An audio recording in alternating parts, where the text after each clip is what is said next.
Hey, what's happening, guys? This is Mike Moo here. I am a YouTube partner, and I have been for a couple of years way in the past before a lot of things got changed in 2019.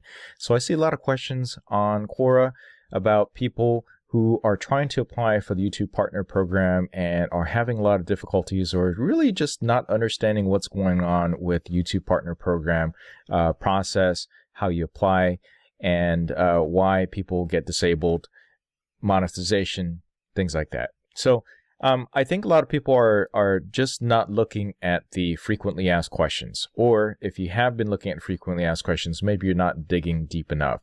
So I thought I'd record this little video to give you a quick little overview. And by quick, I mean as long as this video is. It probably tends to be a little bit longer as we move along. So first, I'm going to go over some of the basics of the absolute minimum requirements that a lot of people seem to be missing when they write these type of questions on Quora. So I answer a lot of these questions on YouTube because I want to give back to the community that helps me in many different ways.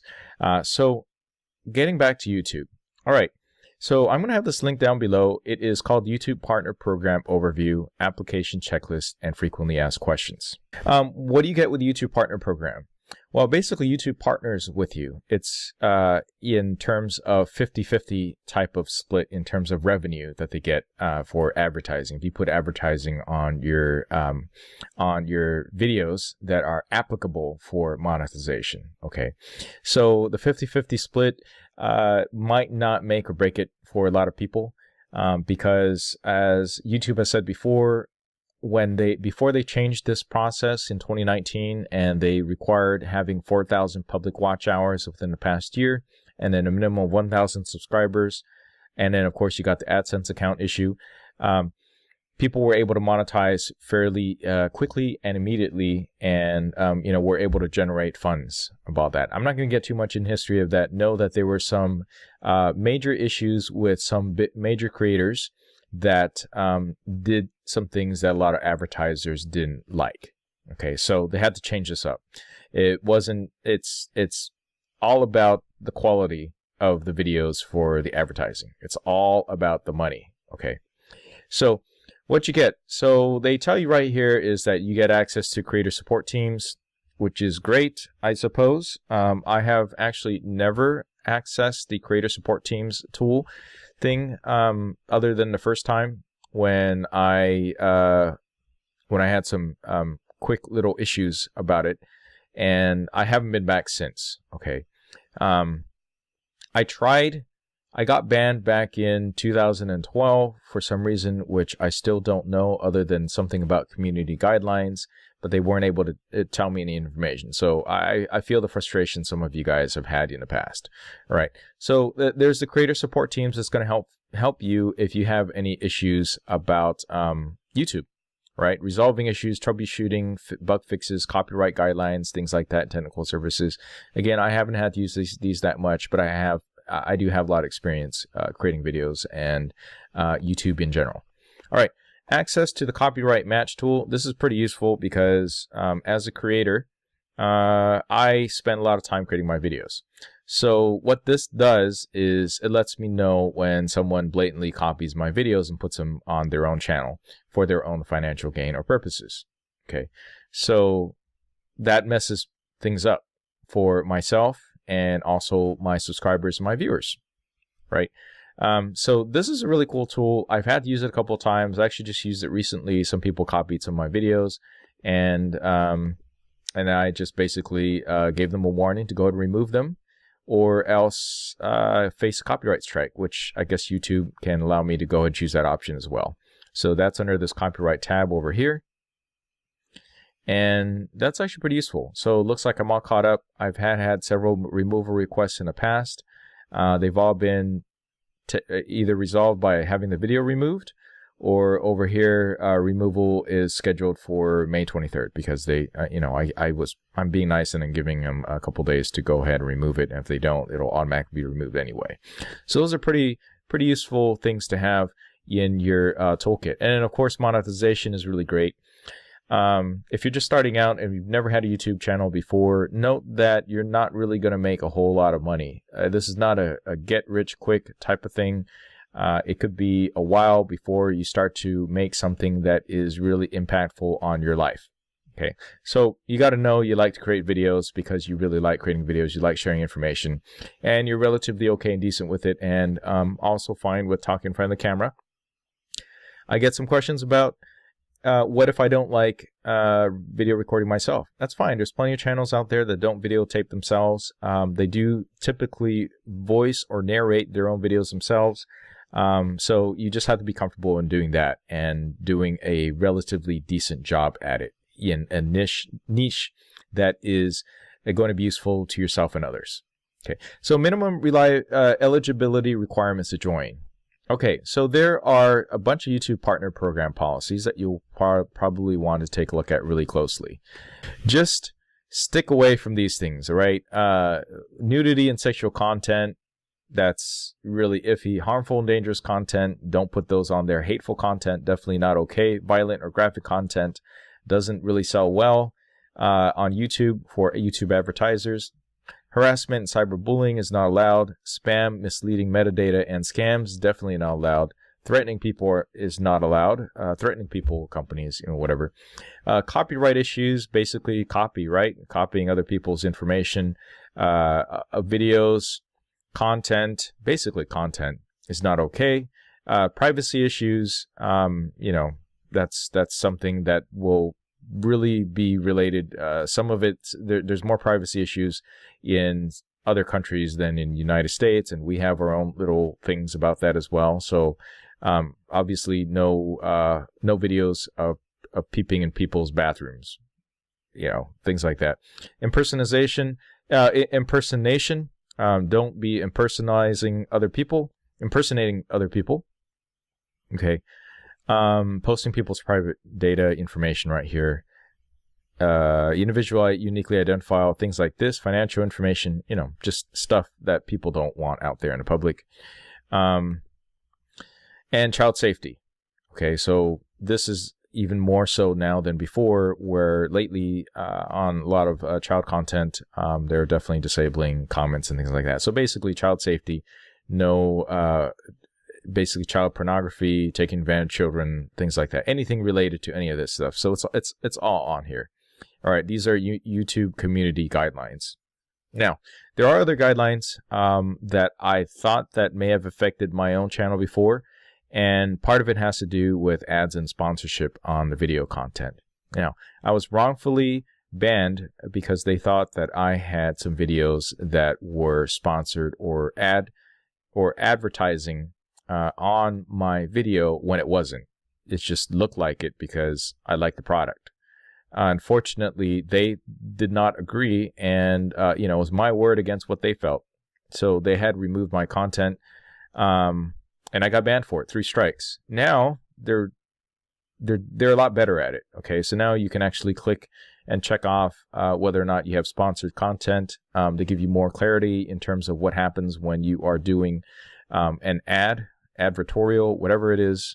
So those things aren't going to matter as much. They lay it out pretty clearly on there. Okay, so enough about that. Let's go back to see what else on here. You got to live in a country or region where the YouTube Partner Program is available. So there's a list of countries. If you created your account or your channel and it's in one of these countries that is not listed on here, then you really can't do it. So you live in Antarctica, the continent, obviously they don't have anything out there. If you see your country on here that is not supported, then you cannot apply. So these are all the ones that you can apply for. Now, here's something you need to note, and that is if you live in some of these other countries. I'm only more familiar with the United States and China, and parts of China, Taiwan, and the amount of ad rates that they pay in other countries varies widely. Okay, US is still pretty high. That's why you can still make it if you're based out here in the US. You still do okay. I know that for my cousins in Taiwan, their click per mil is not that great. So it's very difficult to make a living on YouTube unless you get really big in in certain countries such as Taiwan. Okay, so you got to be in part of those countries. So I suspect there's some people who are asking questions about this and their country or their region isn't even available yet, or might not ever be available.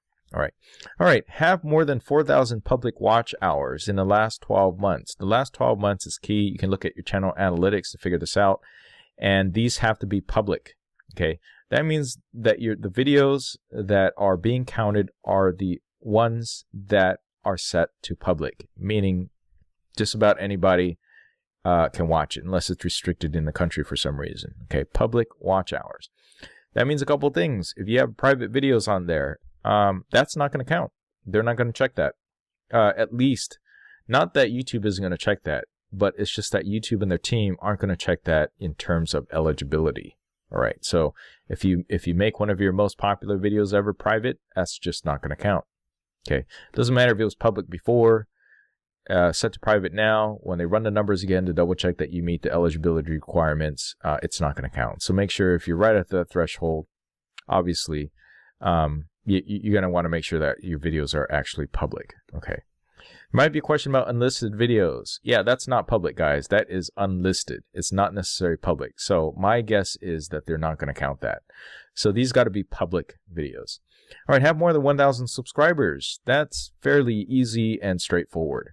I think there's some cases where you might lose out if you paid for subscribers. I see a lot of questions about this. I don't recommend paying for subscribers, guys. It's not worth it. Yeah, so I don't have much else to say about that other than that I don't think that there are any great legitimate ways to pay 1,000 to pay to get 1,000 subscribers. Okay. Sooner or later, Google, YouTube will find out. These will be disabled or wiped out. Sure, it might help you get started more immediately, but you also pay to do it, and that's just not good. All right. Have a linked AdSense account. So not only do you need to be part of the YouTube Partner Program where the country is available, you also need to have a legitimate AdSense account that is active.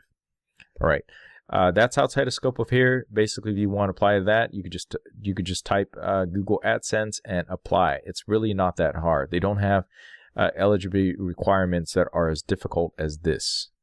Okay, now they also have their own program policies. So if you don't follow those, you can also get banned. And anytime that YouTube or Google bans you for a reason, a lot of times it's permanent. There's just about no reversing that at all. Okay.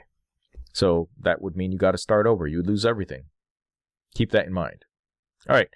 Application checklist. Okay, everyone can apply for YouTube Partner Program, but you do not need to meet some of our guidelines. This checklist is meant to guide you through the application process. Okay, so these guidelines, you don't need to meet all of them.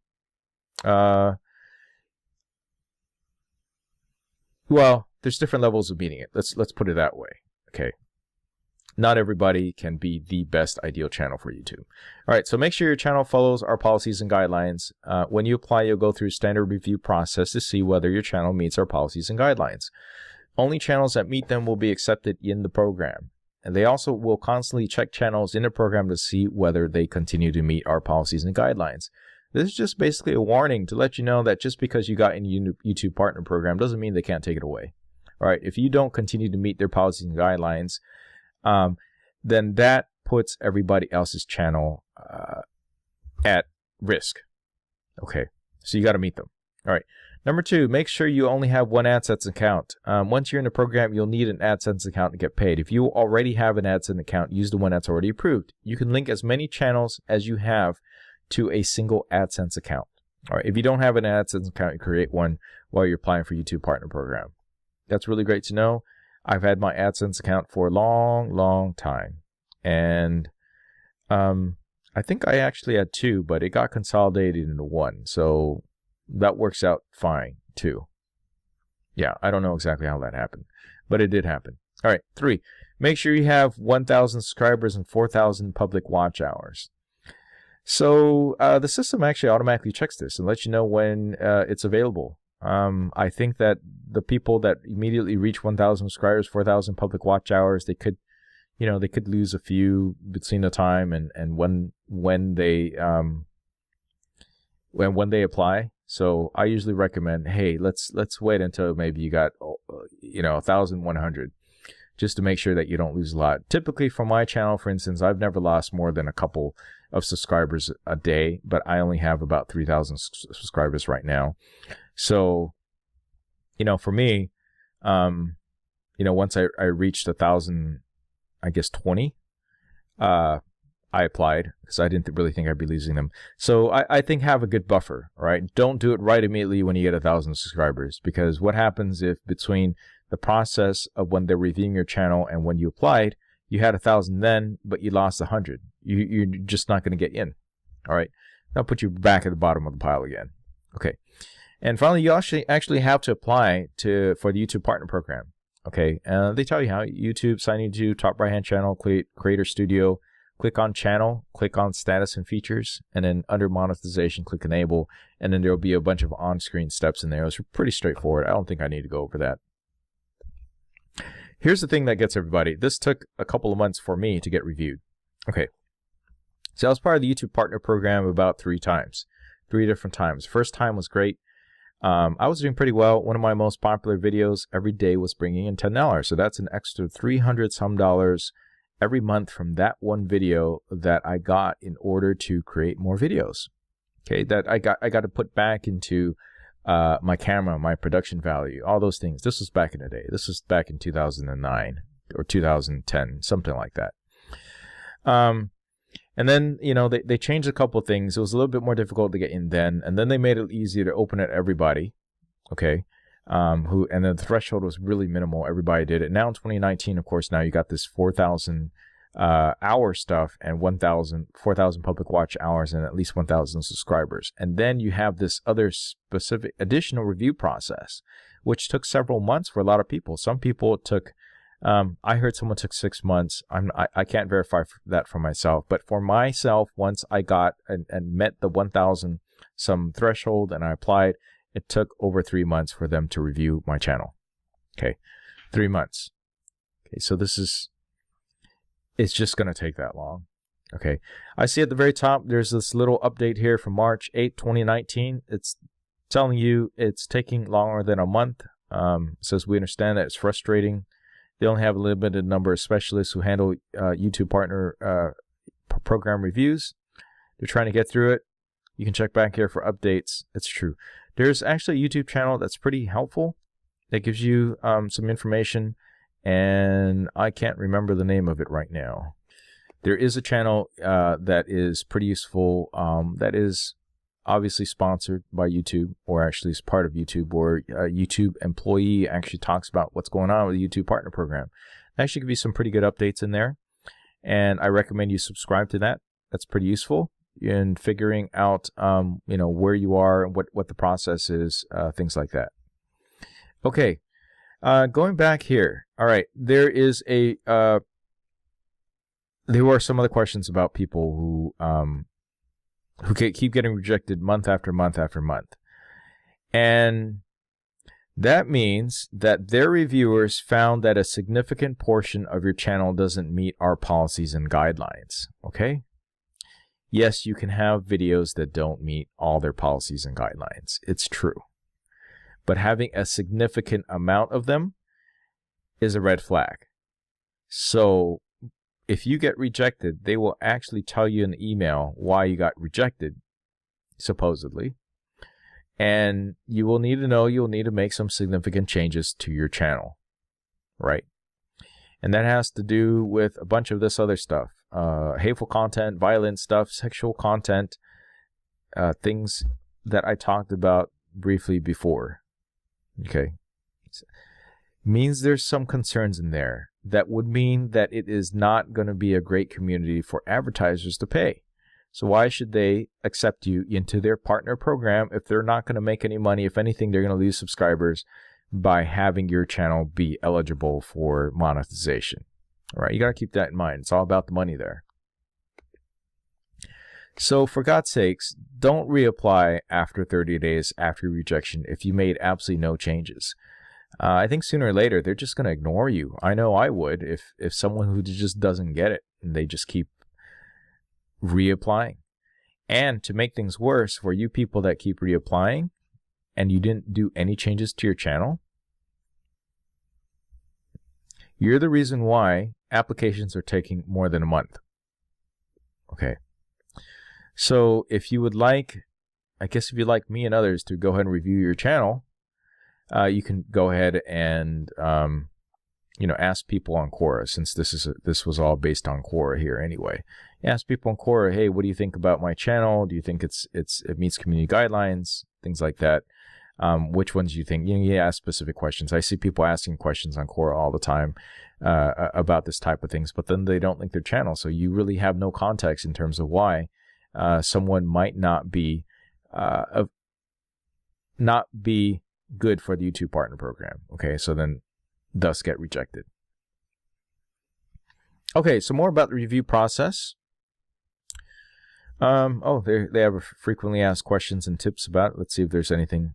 Your YouTube program partner was denied. There you go. Read your rejection email, guys. It'll tell you specific policies that your channel has violated. That's much better than what they did for me back in the day when they banned me. 3 strikes and I was out. I think my account might have been hacked. I don't know. It all happened in a period of a couple of hours, and I was busy at work.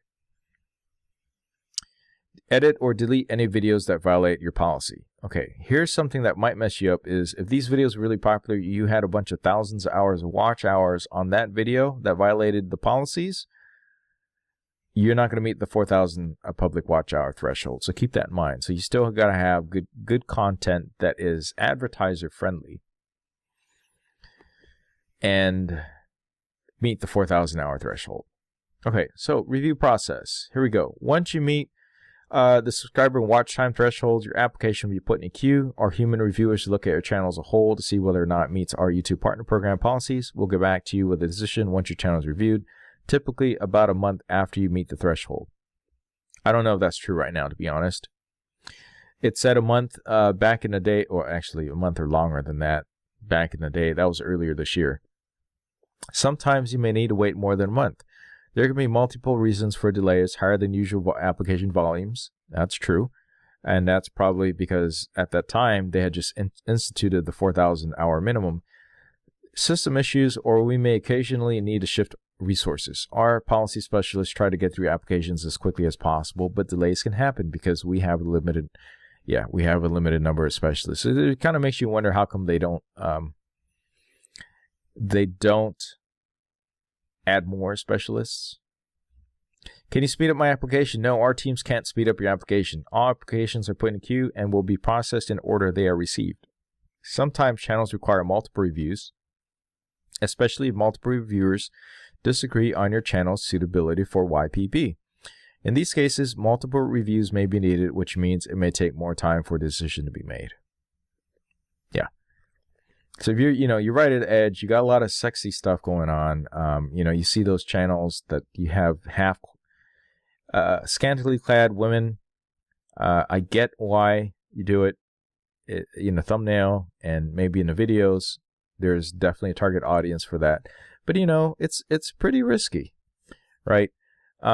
They're going to need to take multiple looks to see if you're going a little bit too far for them or for their advertisers, or if there's a specific niche that makes sense for these type of videos, or whether or not you belong on YouTube at all. Okay, so that's to keep in mind. So there's some application frequently asked questions if you don't meet the threshold. Get tips from top creators from the Creator Academy. I've looked at that channel. Seems to be very helpful. Unfortunately, a lot of the stuff that's there on the Creator Academy is really geared towards beginners. So if you're a beginner, perfect. Learn solutions from other YouTube users in YouTube Help Forum. That I found is marginally useful for some strange reason, at least in the past. I don't know about it now. Obviously, I visited it. You go to the creator site to learn, grow, be connected to programs, resources, events. That's a plus, which I haven't done. You can check out YouTube Help channel, YouTube Creators channel. Okay, that must be the YouTube Creators channel that I was watching. That gives you a lot of direct resources from YouTube and videos, and they answer a lot of questions on there. If you meet the threshold, no, you don't automatically do. You need a process. What happens? Okay, so look, what happens if your account drops below threshold after apply? They don't automatically remove your channel fit below threshold, but YouTube does reserve the right at its discretion to remove monetization from channels if a channel is inactive and not uploading or posting community posts for 6 months or more. So just because you're there, this is not completely passive income. Like if you're inactive, they reserve the right to remove you. Okay, so they really want you to be active creatively, but they give you 6 months or more. So that's actually decent, but it's good to know. So if you take a 6-month hiatus, you might be okay, but you know, check in every once in a while, upload some stuff, post in the community, do some things, basically be a little bit more active. Channels will lose monetization if they violate any of the YouTube partner policies, regardless of their watch hours and subscriber count. They're just letting you know, hey, no one's too big for YouTube. No one's too big to fail on here, which is partially true, we'd say. But we all have our opinions on that, right? Okay, so hopefully that answers a lot of your questions. I see some other ones that are there on Quora where people were asking, hey, using other people's content, reusing other people's content. No, don't. Okay, basically, whenever you create a YouTube channel, you want to make sure that the videos that you do is original content. That means that you created it, you paid someone to create it, now you own it. You own the copyrights to all the content in it. And if you don't, it qualifies for fair use if it's newsworthy, if it's funny, things like that. Okay, you can't just be uploading someone else's stuff without some useful commentary or really adding anything or changing anything about their content. You can't use someone else's stuff in your channel without permission and expect to be monetized for that, because that belongs to the creator. They have a right to it, whether they choose to or not. Okay. So bottom line is, if you didn't create it, you didn't record it, you didn't license it, and you put it on a video, that should not be monetized. At least not by you. Okay. So definitely keep that in mind. And it also doesn't count for your channel. It's not good for your channel. They will ask you to delete that, even if you only have a couple of those types of videos. I think that covers just about everything.